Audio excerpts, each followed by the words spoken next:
G'day, Paul Brennan, Bring Our Birds Home. It is Friday, June 23rd. Let's have a video update at the end of this week. A couple of things to tell you about. I'm excited to be able to bring you this news. We've been working hard over the last week or so to get to this point, re the DC-8 and the DC-10.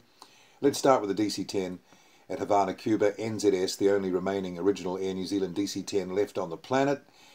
And obviously we're very keen to get hold of that airframe and bring it home. And if you've been watching the video updates along the way, you will know that we've had difficulty, or it's been a problem, connecting with the Cuban representatives in this country to tell them about what we want to do and try and find a way to achieve our goal. Well, I'm happy to say that Richard Fletcher, who's a lawyer in Wellington, who I met last week, he's very well connected with the South American community in the country, particularly at diplomatic level and in the Wellington area. Richard met with the Cuban ambassador earlier this week and briefed him on what we're trying to do with Bring Our Birds Home and why the DC-10 is important. That led to a phone call from me to one of the staff members at the embassy. I briefed him on what we're doing. I'm meeting him on the 4th of July because the following week, on the 12th, he's traveling to Cuba, and that will start the process of our relationship building and creating understanding and awareness of Bring Our Birds Home at the Cuban end, which I'm hoping will lead to us eventually getting hold of that airframe that is NZS. So thank you so much, Richard, for connecting us. It's great to have that pathway opening up now and the ball rolling there. It was a bit held up before. So that's all good, and I look forward to maybe giving you some information after the July 4th meeting to tell you how that's looking. On the DC-8 front, Manaus, Brazil, if you remember the last video update, I mentioned that I'd had another meeting with the embassy folk in Wellington, the Brazilian embassy, and they told me pretty well the procedure I needed to follow legally to be able to have that DC-8 airframe released from a bunch of encumbered assets for sale by the Court of Amazonia, the state containing Manaus, which is in the Amazon jungle. Big state.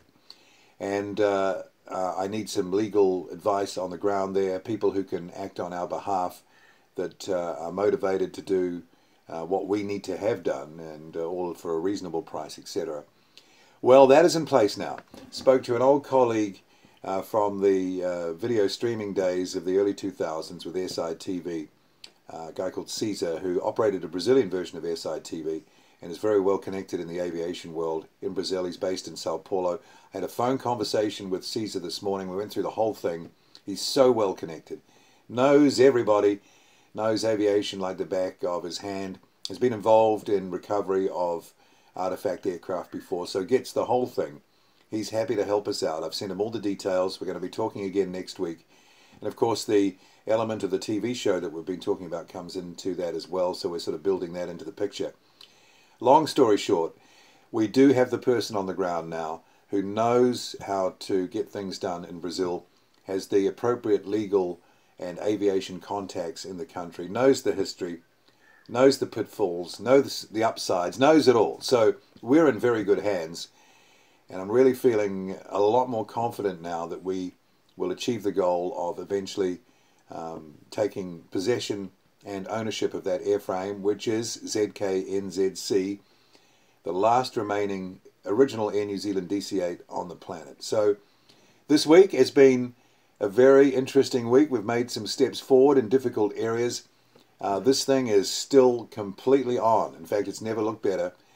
And I hope to be able to bring you more information shortly. It'll be after July 4th for the DC-10, but there'll be plenty of things happening with the DC-8 in the next week or two.